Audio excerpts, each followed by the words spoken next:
Hello tout le monde, on se retrouve aujourd'hui lundi pour le traditionnel C'est lundi que lisez-vous, le petit point hebdomadaire sur ce que j'ai lu la semaine passée, sur ce que je suis en train de lire et ce que je vais lire ensuite. Alors cette semaine on va faire vite parce que j'ai pas énormément lu la semaine passée, je me suis contentée de lire Vivant, donc revenu un petit peu à l'état moulesque, un petit peu malgré moi parce que c'est pas l'envie qui m'en manquait, mais voilà, j'ai été occupée un petit peu ailleurs. Donc pas eu énormément le temps de lire, mais j'ai quand même terminé Vivant, donc de Isaac Marion aux éditions Brajlon. Et que vous dire par rapport à ce roman, c'est que j'ai été agréablement surprise. Vous savez bien que moi, les zombies, ça fait totalement deux. Et là, bah, j'ai apprécié, même si c'est vrai qu'au début, ça a été difficile d'accepter de voir les zombies manger les cerveaux des gens. Je suis quand même rentrée dans l'histoire, je me suis quand même vachement pris d'affection pour R, qui est le zombie du roman. J'ai vraiment apprécié cette lecture, j'ai bien aimé le message que l'auteur essayait de faire passer, même si j'ai un peu trouvé que il y avait trop de sous-entendus par rapport aux choses qui se sont produites avant et ce qui va se produire ensuite. Il y a des non-dits.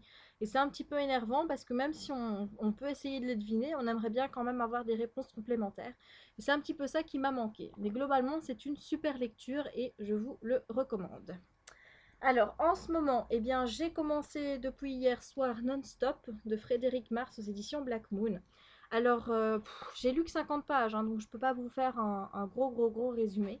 Mais globalement, j'aime bien. J'aime beaucoup parce que dès le premier chapitre, on est totalement dans l'histoire. Il y a de l'action, il se passe des choses. Là, bah, j'en suis à la page 50. Je trouve qu'il n'y a pas de répit. On explique bien les choses. C'est bien documenté. J'apprécie énormément cette lecture. Donc, vous voyez, c'est un gros pavé. Donc, je vais être tenue quand même, à mon avis, un bon petit moment sur cette lecture.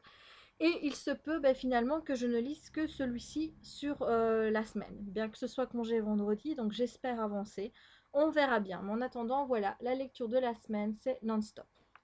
Alors, ce que je vais lire ensuite, eh bien, je me suis mis au programme le deuxième choix par rapport à mon sondage de la semaine passée, parce que j'ai trop envie de le lire. Il s'agit de Réminiscence, donc le tome... Ah non, je recommence. Les larmes rouges, tome 1, Réminiscence de Georgia Caldera, paru aux éditions du Chat Noir. Donc là, j'ai trop envie de lire ce bouquin. J'adore la couverture.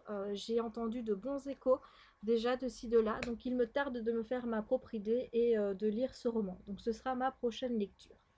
Et ensuite, si j'ai le temps, parce que vous avez quand même vu, rien que les deux là, voilà, ça fait déjà pas mal de pages, hein. Donc j'espère déjà lire ça, mais je ne m'y fais pas trop. Donc je me suis prévu néanmoins deux lectures, donc au choix, soit le tome 1 de Wings de Apriline Pike ou Apriline aux éditions Pocket Jeunesse. Vous voyez, super couverture, franchement, j'adore.